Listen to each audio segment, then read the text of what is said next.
Good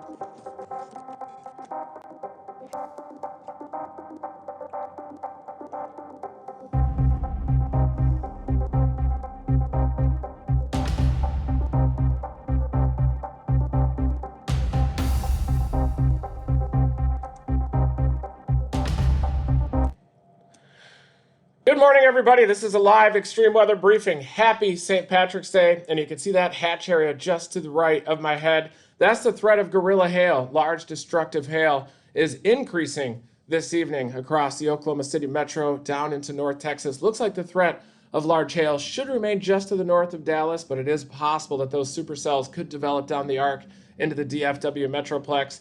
You can see the moisture advection off to the right. That blue is the 60-degree isodrosotherm, and it makes it all the way up into far southern Oklahoma just after 0Z. It's very possible that a supercell could anchor along that Red River just in time for the 60s dew points to reach up to that location. And day two, there's also a bi-modal threat of a tornado or two across the Mid-South. That basically means there are two target areas, one southeastern Louisiana across southern Alabama to southwestern Georgia. That's going to start early morning on Friday near the New Orleans area down to Houma, southeastern Louisiana. A couple of supercells on the bottom of that complex of storms could move into southern Mississippi, southwestern Alabama as we go through the late morning hours on Friday into the early afternoon. And then in the afternoon, along that surface low track, another threat of isolated tornadoes across the Missouri Boot Heel area, southern Illinois into western Kentucky. That also could happen as well. We're going to break it all down here. First, I want to show you this moisture loop. This is the HRRR.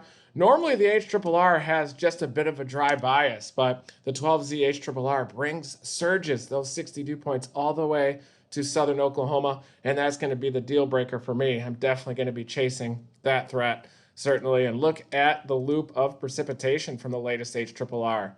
This shows the arc of supercells developing at about 5 or 6 p.m. to the west of I-35, southwestern Oklahoma, Wichita Falls up to Lawton, and then that arc lifts up to the south Oklahoma City Metro.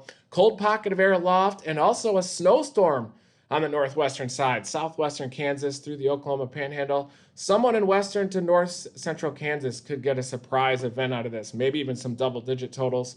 However, the official forecast is calling for about 2 to 4 inches of snow on the northwest side of this. Then the big Mega-trough ejection happens on Monday and Tuesday. And I do think that there's the threat of a severe weather outbreak is increasing for these days. The Storm Prediction Center has boosted the probabilities of severe weather across central and eastern Texas up to the Dallas-Fort Worth Metroplex on Sunday. And then Monday, and then it pushes east on Tuesday to the lower Mississippi River Valley. It's possible that severe weather could even begin as early as Sunday night across central Texas, but I think it's going to be day one will happen on Sunday. You always want to start off when you have these new moisture events looking at a surface map. Last night when I went to sleep, I was a bit skeptical of the rapid moisture return. This morning as I wake up, you've got low to mid 60s starting to stream onshore across deep South Texas. The models are trending up. The 3-kilometer NAM was the most moist and early on, and then the HRRR has definitely gravitated toward that model. A lot of times the HRRR, at least in recent years, would show a bit of a dry bias out there, and a lot of times it'll over mix the dew points as well. I like to use these short range ensemble forecasts by the Storm Prediction Center. These forecasts basically give you a probability amongst numerous short-range model members, ensemble members. This is the probability of the dew point reaching 60 degrees by 3Z. And the probability of that line right there, that's a 90 percentile. That surges north of the DFW area, and that's amongst all of the ensemble members. And you can see a majority, the mean definitely lifts the 60-degree isodrosotherm all the way up to the Red River. You could also look at these products, a probability of CAPE greater than 1,000. These are available on the Storm Prediction Center website. The forecast tools on the left, ensembles are a great way to assess model uncertainty. And by 0Z, that CAPE rockets up into southwestern Oklahoma with at least 70% probabilities of a minimum of 1,000 joules per kilogram surface-based CAPE. And then you can see the CAPE come onshore over southeastern Louisiana. My concern down there is if there's too many storms It might impede some of the moisture from coming on shore, but you can see the 90 percentile of at least 1,000 Cape by 15Z appears quite high across southeastern Louisiana. A pretty substantial tornado threat is going to emerge from that southern mode across southeastern Louisiana toward Mobile area. Those probabilities, though, decrease. Notice how the instability decreases, and then not really seeing that tornado threat as much with the northern mode, but you could see that instability does make it up. It's going to be a low Cape, high shear case along that surface low track, southeastern Missouri, southern Illinois, western Kentucky. That will be on Friday. So I might try to chase this event in the Oklahoma City Metro, get on an early morning flight, fly into Mobile, chase that mode, fly back, and then position for Monday and Tuesday just to try to get all intercepts in. This is also a great product here. You can look at the mean different severe parameters amongst all the ensembles, high resolution ensembles. And this is a significant tornado parameter. Let me make sure it's squared properly. And basically, and this is a mean as well amongst all the ensemble members. And this by 0Z later on today. This is based on the 12Z models. I'm still, or on the 0Z models last night, still waiting on the 12Z models. But notice how even the mean significant tornado parameter by 0Z, almost up to the Red River, nosing into far southern Oklahoma. I think that's the target, just west of Ardmore, banking on one of those supercells in the southern end of the arc, latching on to those 60 dew points that will advect up to the Red River. I want to look now at the 3-kilometer NAM dew points because it's had the best handle of the dew points so far. And the 12Z models should be coming out right about now. Gorilla hail threat definitely is increasing. This is the 12Z.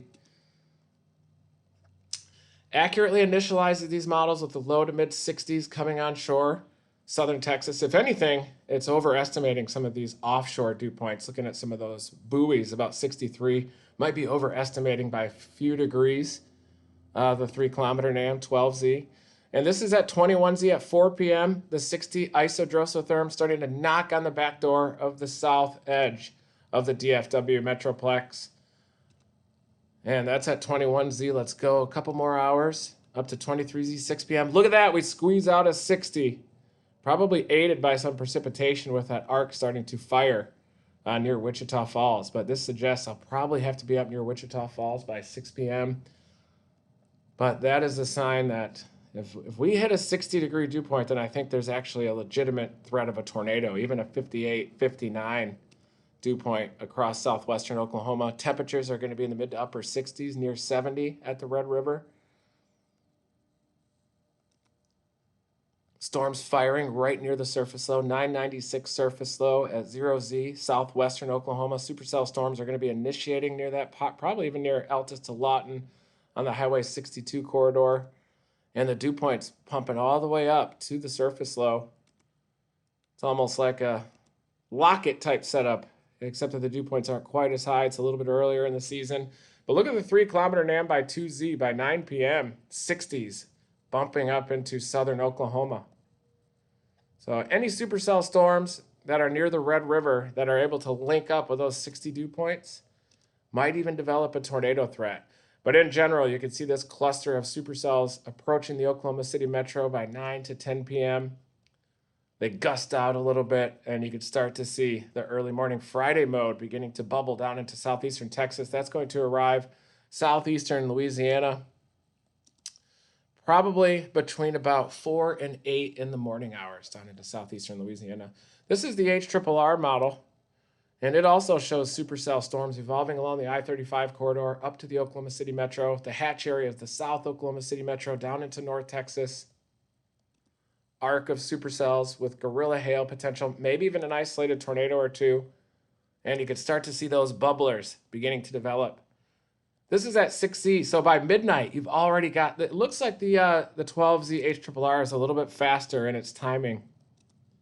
So this is going to be early morning hours down into southeastern Louisiana. The tornado threat begins to arrive. Look at that line of storms, far southwestern Mississippi down into southeastern Louisiana. 9Z, that's at 3 in the morning when those are moving into that environment. Make sure you can see it. So I might try to catch a flight into Mobile or Gulfport or Biloxi and then get on this southern mode by sunrise. That's going to be an pre-sunrise mode. I'm watching this area down into southeastern Louisiana for the development of renegades just prior to sunrise as well. But it looks like the latest HRRR, for some reason, doesn't convect as much over southeastern Louisiana, but it does have that supercell moving north of Lake Pontchartrain into far southern Mississippi. Some bubblers starting to develop by sunrise, but the timing is different. It's a lot faster now, which might favor not as robust of a tornado threat, but that is a strong low-level jet that evolves around southeastern Louisiana. Let's see where the low-level jet axis is at 7 in the morning.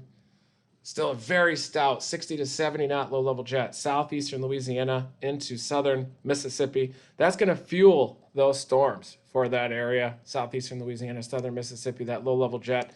That's what causes robust low-level wind shear. 0 to 1 kilometer storm relative helicities will be quite high along this ribbon from basically the New Orleans area, Houma, Thibodaux area, over the bayous of southeastern Louisiana into southern Mississippi. And right at sunrise in southern Mississippi, pretty substantial hodograph, surface-based instability, dry slot as well coming in. Let me show you what the hodograph looks like on the HRRR. That's very favorable wind shear. Surface wind due south at about 18 knots, 1 kilometer wind just above the ground, southwest at 50 knots. That creates 30 to 40 knots of 0 to 1 kilometer shear, critical angle about 50 degrees, 344 0 to 1 kilometer shear, deep moisture. There's probably going to be a lot of cloud cover down there, but you do have that dry pocket of air aloft contributing to about 1,200 cape, even at sunrise across far southern Mississippi. You could even have a strong tornado or two down in this environment as we go through the morning into southern Alabama by the late morning hours. Timing is a little bit faster, though.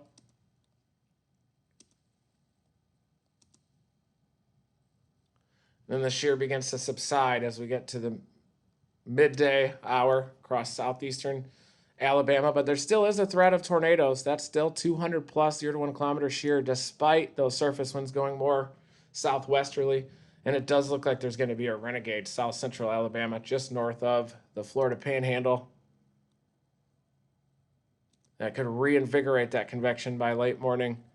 So I think there's going to be a tornado potential from southeastern Louisiana into southern Mississippi early morning hours on Friday, and then you'll probably have a little bit of a downtrend in the severe weather, and then it could ramp up again late morning with this convective line moving through Mobile into the Florida Panhandle, southeastern Alabama. You can see a reinvigoration of those supercells with tornado potential, despite the low-level jet starting to weaken by this time. Starts to weaken and veer. But definitely multifaceted severe weather potential. I believe this southern mode is going to dominate, but the surface low track also could have tornado potential on Friday into western Kentucky during the afternoon hours. Here's the 850 low, south central Missouri. And you could have a low cape, high shear setup, southeastern Missouri into western Kentucky across this zone. Surface heating out ahead of this arc. This is 0 to 1 kilometer EHI wrapping all the way up into southeastern Missouri, southern Illinois. That's at 21Z. And instability starting to build a bit. An arc of supercell storms. That's going to develop ahead of that 850 low with tornado potential, moving into southern Illinois, moving out of southeastern Missouri by 21Z. 4 p.m. on Friday, moving into western Kentucky. These little bubblers are also going to have tornado potential. A lot of times that happens during March. You'll get these fast-moving storm setups, severe weather setups, distant target areas. You're going to be driving a lot. You're going to be busting a lot as well. But by 0Z Friday evening, that threat of tornadoes moves into southern Indiana, into western Kentucky. Isolated tornado threat ahead of that cold pocket aloft. So that's going to be on Friday. And that's why there's a day 2 risk, a bi-modal day 2 risk. Slight risks by the Storm Prediction Center. The northern mode extends all the way up to southern Indiana through Friday evening for ahead of that cold pocket of air aloft. The southern mode is going to be hugging the Gulf of Mexico early Friday, southeastern Louisiana, moving through southern Mississippi as well. And then all eyes are on the Mega-trough ejection. Monday into Tuesday, Storm Prediction Center has the 30% area. Now, not surprising at all with that upgrade.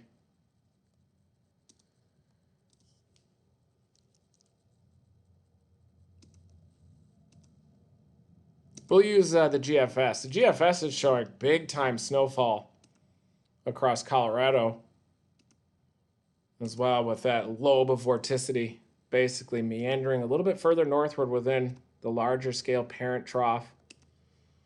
I want to look at the global view to give you a general view of the whole right now. Textbook pattern for this cold PDO event. You get a lot of the encouragement of the formation of a western U.S. trough. And it's because of the warm blob that's in the north central Pacific that encourages ridge formation and encourages meridional flow across the western U.S. Rapid deepening of these troughs as they bomb southward through the western U.S. They dig into the northern Mexican plateau and then eject across the southern plains. This is on Sunday evening, and it's possible severe weather could begin as early as Sunday evening across portions of Texas, but then the trough ejects. And it looks like the 6Z GFS doesn't meander that vortex further north anymore. That would have been the perfect scenario for feet of snow across Colorado, but it does appear to be trending a little bit closer to the European model with this basically the vortex a little bit further south, closer to the base of the parent trough, dominating the western U.S. Here's a next trough upstream. It doesn't look like the timing is going to be perfect for that one to be another severe weather event. But then on Tuesday, the trough ejects across the Mid-South, brings with it a big low-level jet. Look at that low-level jet across your classic Dixie Alley zone, Mississippi, eastern Louisiana, eastern Arkansas, Mississippi, into Tennessee, Alabama as well. Very large, strongly sheared warm sector over multiple states. 850 low will be centered over Oklahoma. And then the next day, on Wednesday, the trough ejects, and that could bring severe weather across the southeastern U.S. as well. So it looks like another 3 days of severe weather next week.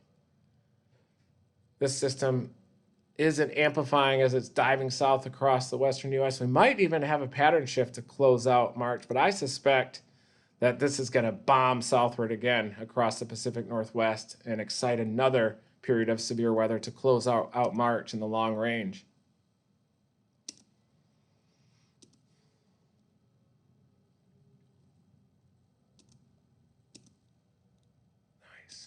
So the new NAM now goes out to 0Z on Sunday, showing you that trough. Looks a little bit different than many of the models are showing. Look at that kind of elongated trough axis that's being depicted by the NAM model on Sunday. Definitely seems to favor this southern area of vorticity. You still have a lot of flow on the backside of this trough. It's still deepening. Let's compare the 84-hour NAM to the GFS at the same time. GFS, a much stronger system than the NAM. A little bit more of a decoupled dual vortex, but this southern one dominating.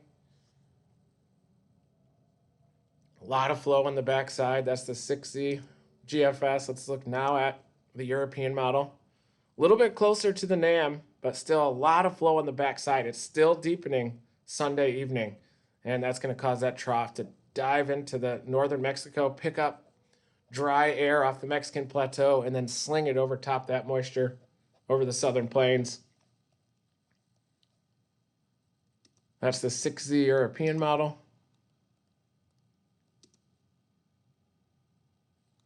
And the GFS is just nasty with that trough ejection on Monday evening across central eastern Texas. That's at 0Z, go to 21Z. Just a classic outbreak across the southern plains, southern Oklahoma to north Texas.